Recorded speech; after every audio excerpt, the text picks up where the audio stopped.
Hi, and welcome back to Lisa's Stamp Studio. I have 5 basic stamping how-tos to share with you today. These basic how-tos were actually collected from a poll that I did with my customers. I asked them what 5 basic things is it that you would like to know about.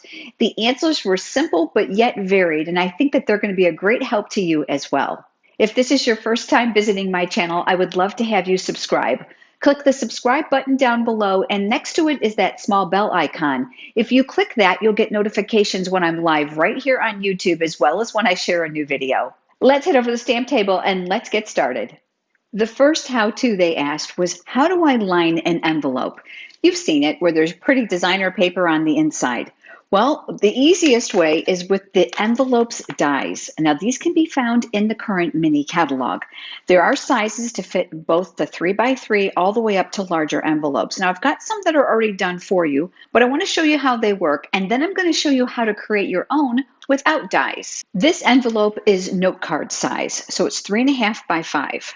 When you line the envelope, you're going to want to make sure you leave some of that gummed area at the top exposed so you can seal it. Otherwise, you would have to apply adhesive or glue there on your own. Also, I don't like to line it all the way down to the bottom of the envelope. I just find that's a huge waste of designer series paper. So I'm going to measure from the top of this gum line to the opening of the envelope because I want this area covered. I've gone ahead and I've pulled off the appropriate size die that fits this envelope. And then all you're going to do is align it on the designer series paper as close to that top edge as you possibly can and die cut. Once the die cut has been completed, you're going to end up with this. Now, you're probably going to have to take your scissors and snip away some of the excess.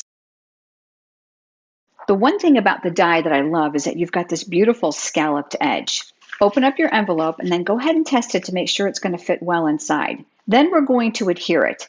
I do not place adhesive at the bottom because I find it's really difficult to get it in the envelope straight. I've got my silicone craft sheet here, which I love to use when I'm using liquid glue, hot glue, or adhesive since it will not stick to it. That's going to ensure that my work surface stays sticky free. I'm going to flip this over to what is my wrong side, and my favorite adhesive is the Stampin' Seal Plus because it's very, very strong and it's easy to use. I'm going to go ahead and border that now on the 3 sides. Open up your envelope, and then you're going to slip this down inside. Before you stick it down, we are looking to see if there's equal space on these 2 sides of the envelope, leaving a little bit of that gummed area showing so that you can seal it. The last step is just to fold the envelope. So right along the crease here at the top, I'm just going to press and fold. And that is how simple it is. I also lined one here with the smaller 3x3 envelope. And then finally one with a standard medium size white envelope. And you can see how pretty and how easy it is to line the envelopes. Now let me teach you another way if you don't have a die cutting machine or the dies. This is a medium sized envelope. This will hold a standard 5.5 by 8.5 piece of cardstock, which is folded in half. I've gone ahead and I've cut my designer series paper that I want to use to line the envelope. Just like you did before, you are going to measure the width and reduce it by 1/4 of an inch, and you're going to measure from the top to the opening. This piece measures 5.5 by 3 inches. Go ahead and tuck it down inside to make sure that it's going to fit properly. Then what I like to do is I just like to line it up right here behind the flap of the envelope. I'm looking to see if the designer series paper on both sides is about equal. You're going to leave yourself just a little bit here at the top, and then with a pencil you're going to come in and you're just going to trace the edge of your envelope. The one reason I love this is because it doesn't matter what shape the flap is, you're able to create the liner. Then you're going to take your scissors and you're going to cut directly on that pencil line, even a little inside of it. Once you're finished, go ahead and just test it out to make sure that it's going to fit properly. Now, unlike the dies, you're not going to have the decorative top or the tapered sides, but it's going to look just as pretty. And then you'll go ahead and adhere this just like you would the other envelope. So you're going to place adhesive along the top and the 2 sides, slip it down inside once it's stuck, and then fold it. The next most popular question was, how do I re-ink my ink pad? Now I'm using a Stampin' Up! Classic ink pad, and I have the coordinating ink refill. I'm going to go ahead and I'm going to open up the ink pad. As stampers, we have a tendency to always want to ink our stamp in the middle of the pad. Keep in mind that there's ink all the way around. So when you ink up your stamp, be sure to travel and ink it evenly. That will help to keep your ink pad more evenly used. The secret to this is a plastic spoon, and I like this because it can be thrown away. I'm going to place several drops right here on top of the ink pad. I say to start with about 6 or 9 drops because there's nothing worse than oversaturating the pad. Do you see how quickly the ink is being absorbed? That's a great indication that this ink pad was pretty dry and needed to be re-inked. If you see that, you can go back into some of those other areas and add a few drops. Like I said, I don't want you to over ink it. With the rounded, safe side of the spoon, you are going to place your index finger inside, and then with small circular motions, you are going to rub. That distributes the ink evenly over the foam in the ink pad. I always suggest testing this with your stamp to see if it's to your liking. And if it's not, you can add a little bit more ink, but do it sparingly. The great thing about the Stampin' Up! Ink pads is when you close them, they actually store upside down, which means the ink is going to stay primarily at the top of the pad, and that plastic spoon right now can be thrown right in the trash can. The third most often asked question was, how do I get ink off of my project if I've accidentally got it in a spot I don't want it? And this is a tricky one. Aside from throwing it away and starting over, I want to show you some of the things that I do if I'm able to salvage it. This leaf was stamped in pumpkin pie ink, and I'm going to call your attention to this area right here. You can see where I purposely added a little extra ink to the outside edges of my stamp, which is transferred to the cardstock. This is a small smudge from my finger, and here's another image here that's been rocked from the stamp. So these two are very, very similar. And I've stamped 3 because I have 3 possible remedies for you. Now I say possible because depending on the color of the ink and how saturated the paper is with that mistake, this is not entirely foolproof. My first way is using the Stampin' White chalk marker. This does leave a white chalky finish like a chalkboard, so I don't recommend this for dark pigmented colors. This works best on subtle colors. But let's give it a try so that you can see how it works. I'm going to tell you as a disclaimer, I did not practice this before the video, so I'm going to be seeing the results at the exact same time that you are. When you remove the cap of the chalk marker, always tap it on a small piece of paper to make sure that it's flowing well. What I'm going to do is I'm going to lightly add dots of that white right over the ink. Very, very important that that ink is good and dry before you attempt to try to remove any of that color. Once it's dry, you can go back and add another coat, which is what I would do in this case. But I want to hold this up and show you. You can see too that it leaves just a slight texture on the cardstock. That may or may not be obtrusive depending on where the mistake or the ink is on the paper. My second favorite way is to use a white gel pen. So let's go over to this one here because I think this is going to cover it a little bit better.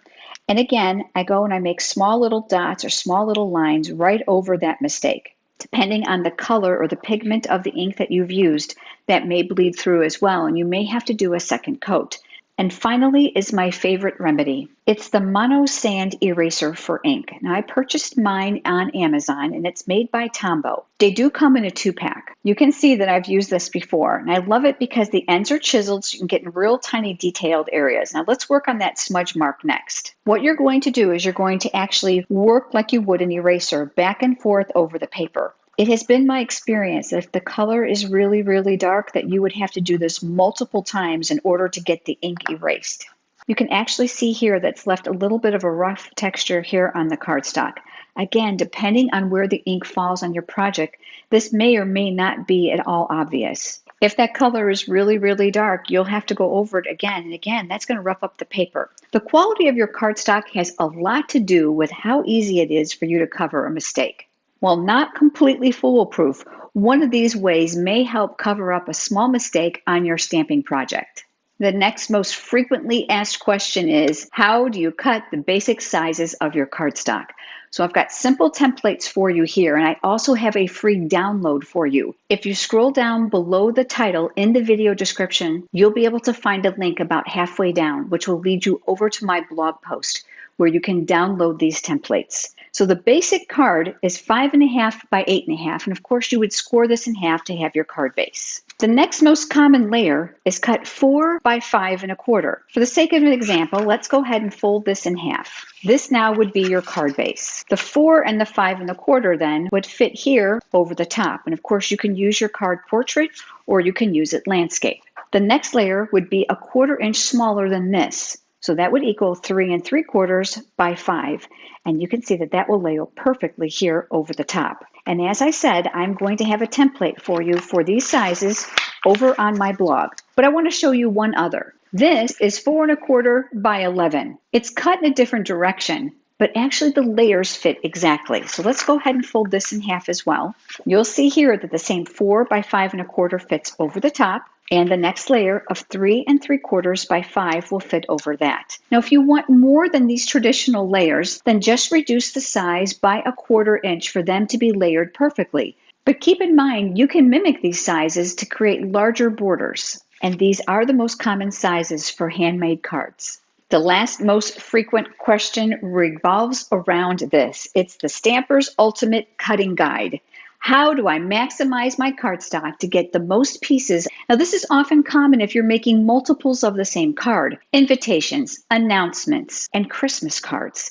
I'm going to have this download on my website as well. You'll find that the 11-inch mark is here across the top, and the 8.5-inch mark is here across the side. Let's say, for instance, you want to cut a piece of cardstock 2 1/4 inches by 2 inches, and you're not sure how many pieces you can get out of your 8.5 by 11. So I'm going to come over here to the 2 1/4 inches to 2 inches, and I'm going to look, and I'm going to see I can get 16 pieces from an 8.5 by 11. What I like to do is configure it the other way as well. So I'm going to move to the 2-inch here and the 2 1/4 inch here, and I'll slide over. And this only gives me 15 pieces. So I know that the 16 pieces is greater. So I'm going to have to cut the 2.5 inch on the 11-inch side of the paper to get those 16 pieces. This chart is a wonderful paper saver, and I'll make sure that I have that available for you. Whether you're looking to save cardstock when you're cutting, or you wanted to know what size are the basic size cards. If you're not sure how to fix some inking mistakes, if they can be corrected, how to re-ink your ink pad, or how to line your envelopes. I hope today's video has really given you some great basic information for your paper crafting needs. If you don't already have a Stampin' Up! Demonstrator and you are interested in receiving copies of the current catalogs, you can request them over at lisasstampstudio.com and click on catalogs. If you have enjoyed today's video and the tips I've shared, would you please give this video a thumbs up, which is a like here on YouTube? It certainly helps. And I look forward to having you join me next time. Have a great day.